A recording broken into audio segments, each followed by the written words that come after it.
Good morning, everyone. I wasn't going to get on today, but, well, I had that Zoom meeting yesterday with the infectious disease doctor over at Mayo. And, we just initially discussed, she brought it up for the first time that, the next thing that they want to do to figure out why I'm feeling as sluggish as I'm feeling and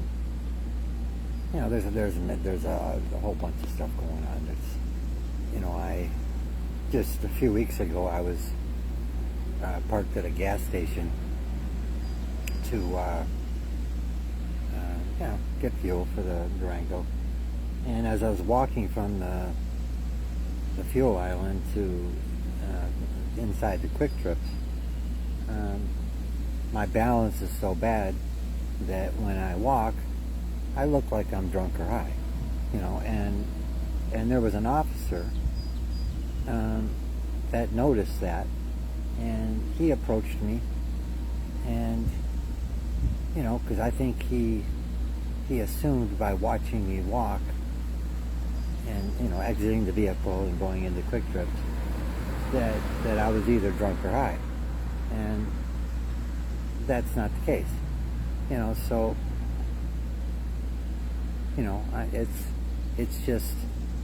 It's a combination of things that maybe some of it's MS related, some of it's this lung infection related, and then now, I don't know, this upcoming procedure they're going to do next week. Maybe it's even cancer related. I don't know. That, or, a combination of all three that's affecting my balance and coordination and so, the doctors, I explained that to one of the doctors at Mayo, what happened that day. And they said, well, show them your, whenever they approach, because even after I explained to the officer, why I'm walking the way I'm walking, and it's not because I was drunk or high, he still treated me kind of suspiciously, like, that's just a good story, because they've heard it all, and I'm not anti-law enforcement in any way, shape, or form. They provide a very important function in our society, because without them, we really need their help. But so I'm not into the defunding police. I'm not into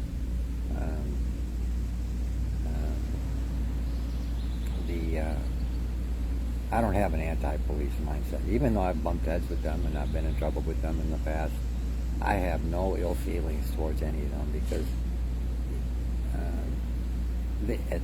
in the times that I did get in trouble in my life, they were just doing their job. So I don't hold that against them. That's why they're there. That's why they signed up for that job. But I just got a message this morning, and I posted the date of when this next procedure is coming up, involving that nuclear PET scan that I don't know.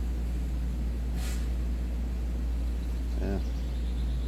Never had one of those before, but since I've been going to Mayo, I've been experiencing a lot of new things. But, I watch, I have all the social media platforms that are still under development, and, there's a lot of videos up on TikTok that I have, Instagram, and the most I think I have video content is on TikTok and YouTube. I don't get a lot of views. I don't have many followers, and that's disappointing. Not because, unlike unfortunately too many of our younger generation, that they just do this for attention and they want to be popular. I'm trying to gain followers that share the same mindset as me when it comes to being completely, thoroughly and utterly disgusted with our leadership. Because the problems that we face as a country, not only here in the U.S., I just got off the phone with someone from Canada, and I've been following their problems, and they have very similar problems that we have in the United States, with homelessness, with corruption at the leadership levels. They're very unhappy, and they're out there protesting, and just like we are here. And they get treated the same by the leadership in the same manner as we get treated here.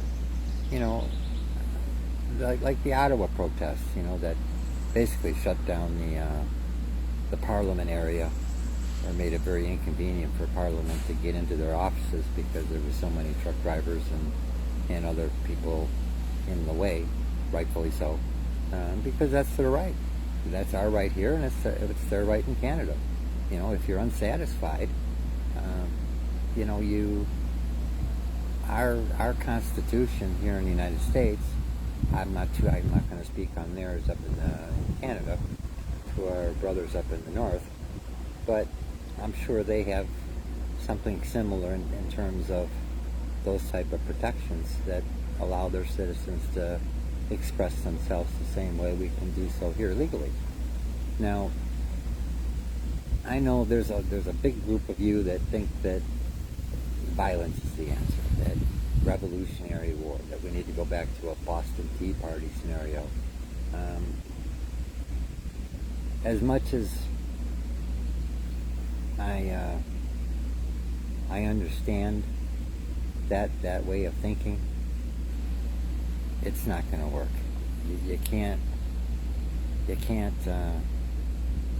We've let them get too big, and at this point, the genie, the government, we let them out of the bottle. They hung out in the upscale restaurants and eating the fatty desserts, and now they're just too big to get back in the bottle. So, but violence isn't going to be the answer to this. The answer to this solely lies on finding jurists in the various jurisdictions that actions need to be taken that will follow the law, will follow the Constitution, and not interpret it in their own way or for their own reasons, or completely ignore it and just create new law on their own. We need to go through the court process while simultaneously pursuing a better. We need to pick better leaders. We need to pick real people as leaders. Enough of this experience stuff. We've got generation after generation after generation of leaders. They were born. Their dad was a senator, and then their dad groomed them to be a future senator, and then their kid, they groomed to be him a future senator. We've got way too much of that going on. We need real people in not just the federal government, but at all levels, at the local level, the state level, and the county level, parish level. At all levels of government, we need to rethink the type of people we put in those positions, because we keep thinking that electing people that's got experience is to our benefit. No, the only thing they're only really good at and experienced at is screwing us over, and being able to flip, like I kind of mentioned briefly in yesterday's video, that they're the only people that can take probably $300 and turn that into 1.5 million in a very short amount of time. Unlike you or I, we could never do that. There's no investment source for us that legally anyway, where you could take $300 and turn that into 1.5 million within a few years. And all this needs to be changed. And it's not going to change until we are fed up and we get out there, and especially at election time, we got the 2024 coming up, those elections, we need to take a very close look at the type of people that we're putting into office. We need to start electing people that really actually have suffered in life. We need to put people in office that know what a struggle really looks like. And struggling isn't, there's a big difference between struggling to be able to afford that $10 ice cream cone versus being, going to Walmart and getting a 6-pack of, Bonnie ice cream for a tenth of the cost. We keep putting these people, these elites, in the office and expect that they're going to look out for our best interests. That's never going to happen. It never has, going back forever and a day, and it's never going to happen in the future. We need to get rid of those bums, and then we also need to change the salary structures. There's no way. I mean, where do you go to get a job, and you only got to work 2 or 3 years, or 2 to 4 years, and then qualify for a full pension and medical benefits for the rest of your life? These things need to stop, because these things are costing us a fortune. And then we need to get out of these wars that are none of our business. We have been in my entire life. We've been at war with somebody. Whether it was Libya, Cambodia, Vietnam. Man, the list goes on and on and on and on. Korea, and now the Ukraine thing, and like I said, we haven't even gotten to the reconstruction part of this thing. That country has been leveled. There isn't much left of Ukraine, other than maybe some agriculture areas. But the major cities, a lot of those places have been completely leveled to rubble, and we've already expended hundreds of billions of dollars in supporting Ukraine's effort to take on a country that has the most nuclear weapons on the planet. So when we shouldn't have even been bothered, if they haven't figured out how to defend themselves, then we need to have the same mindset that our leaders have with us. When you're in a bad situation, you either figure it out on your own, or sink or swim, or you don't survive. And that's how we need to treat these foreign entities that always are looking at us to come and save them, and we're not even saving our own. We've got a homeless situation that's beyond the pandemic. We've got people, when I was driving over the road with my 2 Goldens,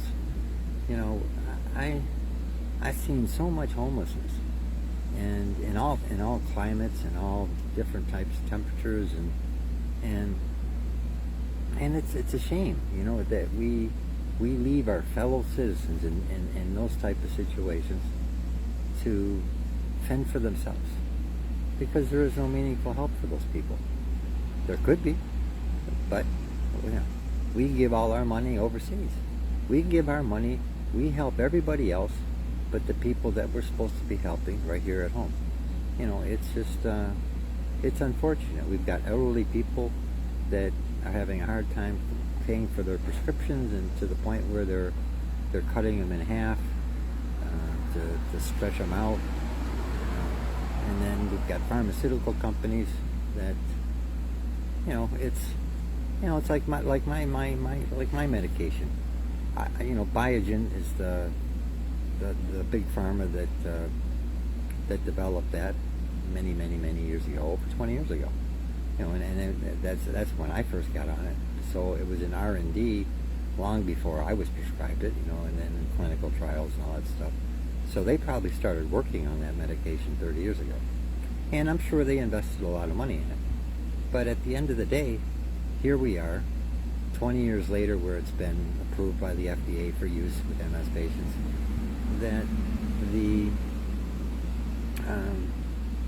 that that medication when I first started was like $2,500, about $2,500 a month for 4 injections.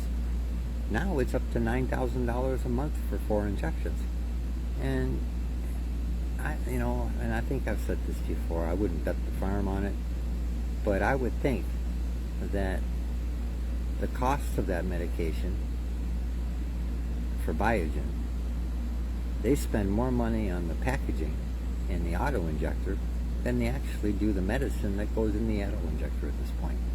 So it's a huge profit machine, and too many pharmaceutical companies are doing this. I understand they need to make profits, and they need to make big profits, because we need them. We also need them to develop new medicines for other serious conditions down the road, and they need money for that. So they need a lot of R&D money for that, and but there needs to be better oversight on our part, to make sure that that's where they're spending the money and not lining the pockets of their executives. I was listening to a guy yesterday talk about his idea of fixing the UPS strike, and he thought that the executive salaries should be capped at 10 times the amount of what the lowest paid UPS worker is. Because right now they're making millions. They're making millions a year, while the poor little UPS driver that's driving around in a vehicle on a day like today where I think it's 95 at the moment, and they've got no air conditioning in their vehicle. It just, none of this makes any sense. But until we start doing things drastically different, nothing's ever going to change. We keep voting on people. We keep voting the same people in time and time and time and time again at all levels of government, all because of name recognition, or because of the color of their tie, or because they're cute, or they're for every other reason than what we should be electing them for. And until we stop doing that and start putting real people in office, people that have actually really struggled in life, been homeless, know what it's like to have been living in your car for a while, knowing what it's like to get a knock on your car door at 2 o'clock in the morning because you're sleeping in your car at Walmart and law enforcement tells you got to leave. We need those kind of people in office, because those are the people that are going to treat the programs that we really need to have in place in this country, to give it the attention that it really needs, because they've been there.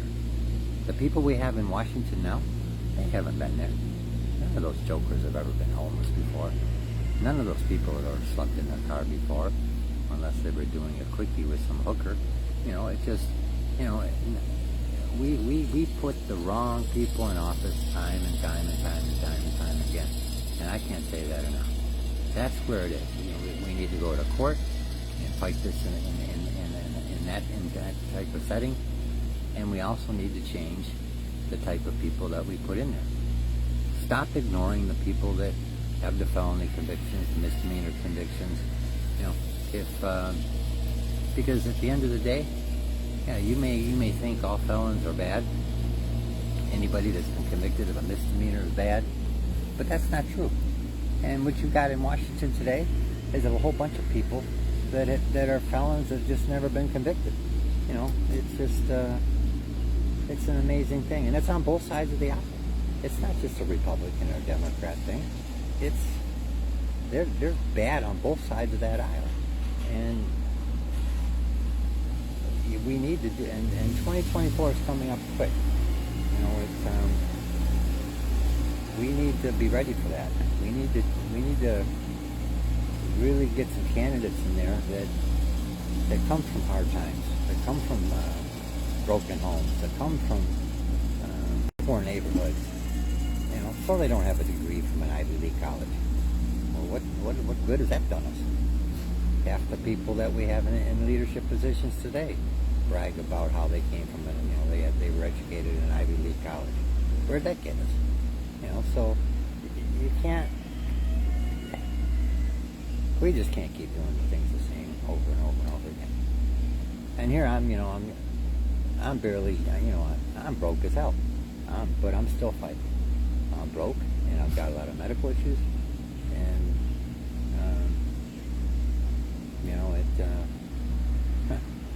I mentioned in yesterday's video I had to go to Walmart to pick up,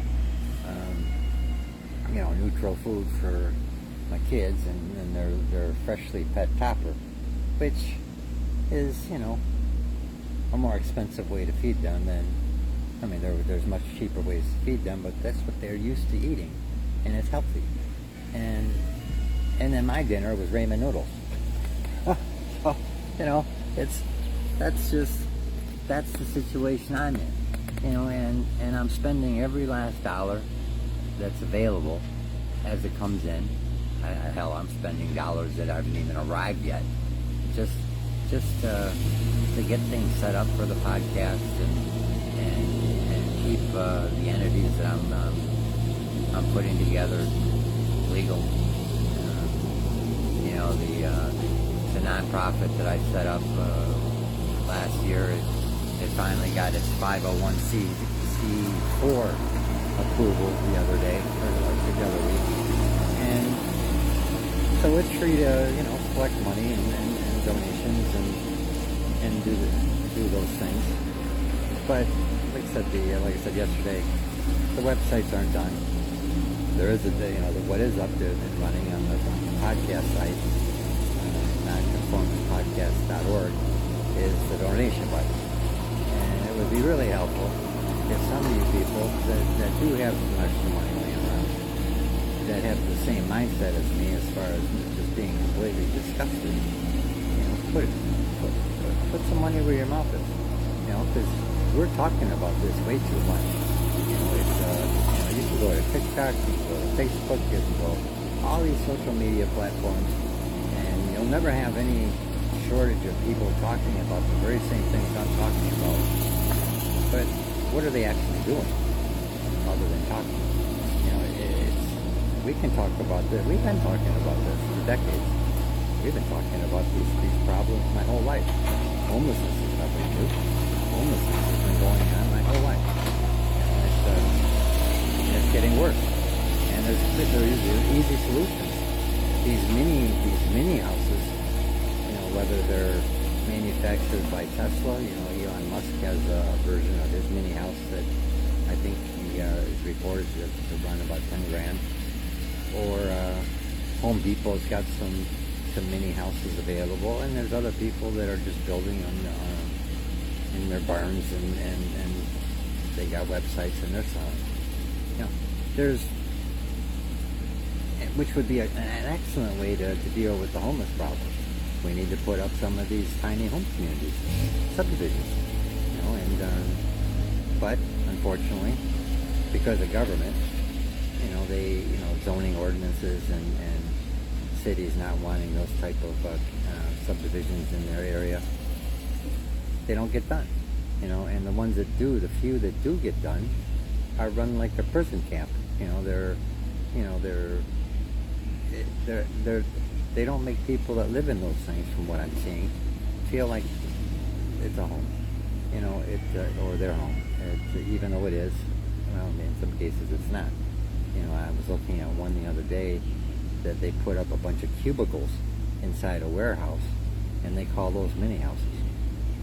That's a cubicle in a warehouse. Everybody's got their own little cubicle that they can lock and keep their stuff in, but they still got to leave every day. They can't hang out and stay in their cubicle. They're expected to leave just like if they were at a shelter, and then not allowed to come back in until a certain time at the end of the day and before curfew, else they potentially face the risk of being evicted. So that's hardly the type of situation that's going to help anybody. We need to take a closer look at these tiny home opportunities that we have, and then deal with the various once we find sites that would accommodate the need of that type of subdivision. If we run into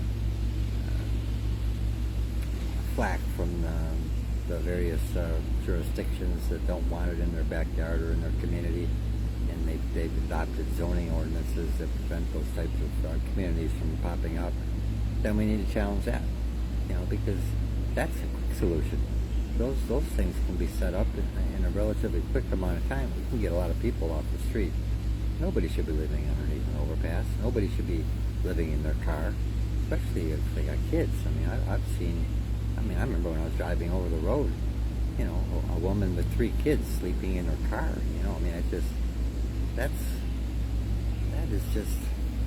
It's mind-boggling. Here we are in 2023, and we're still allowing this to happen. It's not, and like I've said before, it doesn't matter if people are fresh out of prison, or they got a drug addict, and they're having a hard time beating that addiction. They still need housing, because without housing, nothing's ever going to improve for them. Housing is your base. It's your base camp. Without adequate housing, you can't do anything. You can't look for a job. You can't go to school. You can't sit around and just think about what you would like to do. Especially when you're in a situation where, like in a shelter, where they kick you out during the day and they make you carry out all your personal effects with you and drag that around town. How are you supposed to make any plans like that? So it all starts with housing, and the easiest solution for the housing is these mini housing. I've driven all over this country. I've been to every state in this country, and we have so much open land, and we have so much land that's where you wouldn't even have to put in a bunch of new infrastructure to accommodate a mini house subdivision. We could easily put these new developments close enough to existing areas that already have the infrastructure in place, and it'd be a quick fix. But we don't do it because we're too busy giving all our money away to everyone else instead of taking care of our own. And it's like I'm sitting here. I'm in Red Wing, and I've got a whole. I got to go to Mayo tomorrow, and then I've got some other appointments next week, including this new PET scan. But and all that, and Mayo's been great with that, and I've had no costs as it relates to that. The insurance has been really good. I'm with United, and they haven't challenged anything that Mayo's wanted to do. So as it relates to the medical costs, I haven't had any of that. Not recently. Initially I did because of the Mayo being out of network with the insurance. I did have to pick up some out-of-pocket costs as it relates to that care. But once I made the move from Michigan to Minnesota and became a resident, then Mayo became part of my insurance network, and that solved that problem. But it still leaves me. There's no help for me to cover the fuel costs to go from Red Wing to Rochester on a very regular basis. There's no help for me to pay for lot rent here at the RV park. There's no help for me to help do repairs on the RV. And then some would say, well, get a job. Well, I am completely unemployable at this point. I bend over to pick up the dog food dish, and when I stand up, I'm almost every time, I'm lightheaded and I need to hold on to something because I'm just,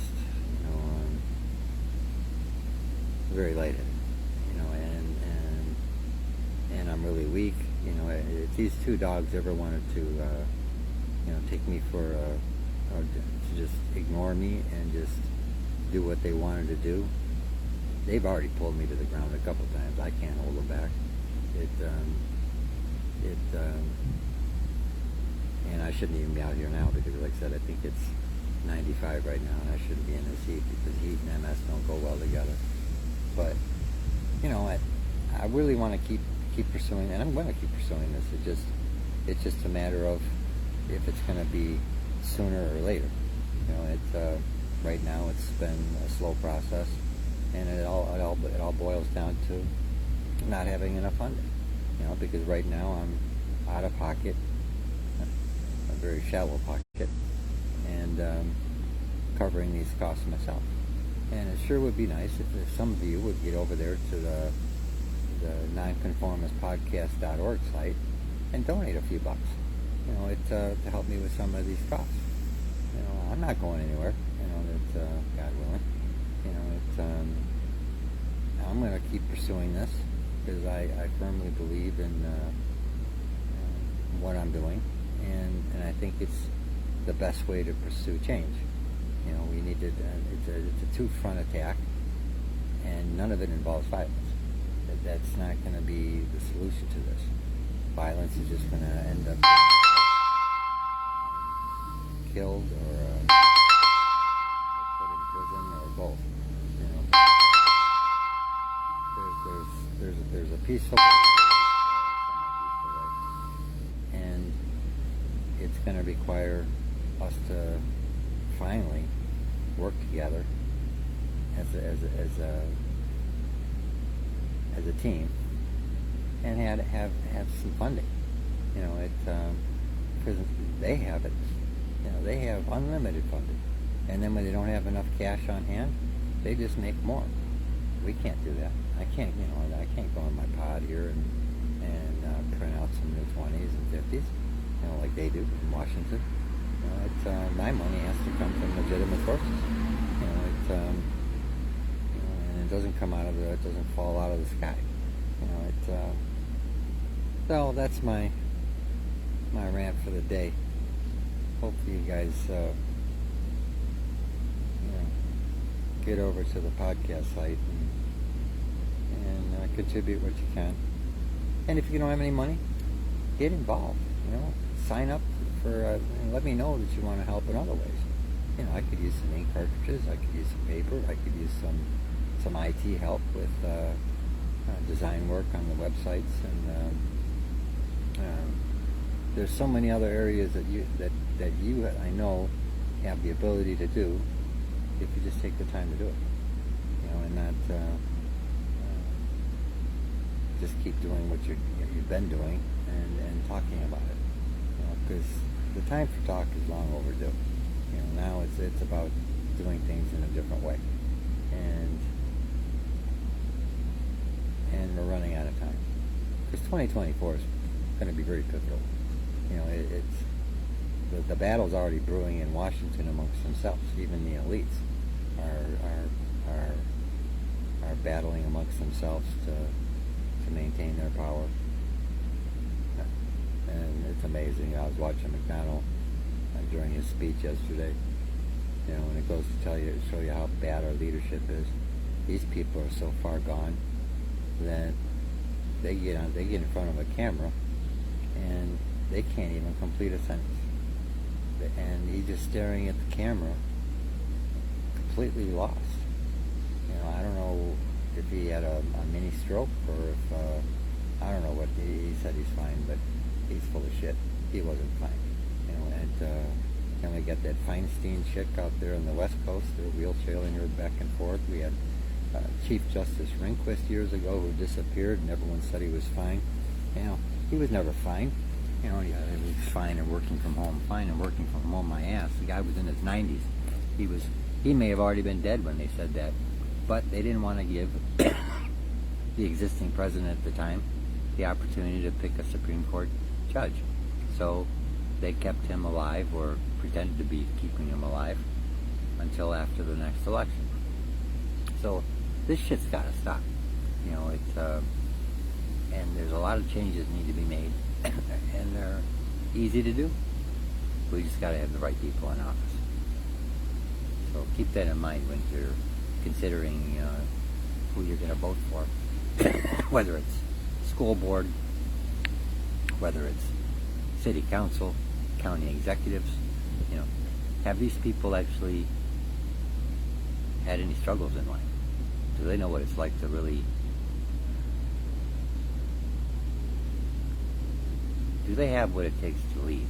Because if you've never knew how to struggle, if you've never experienced struggle and hardship, you can't be a leader.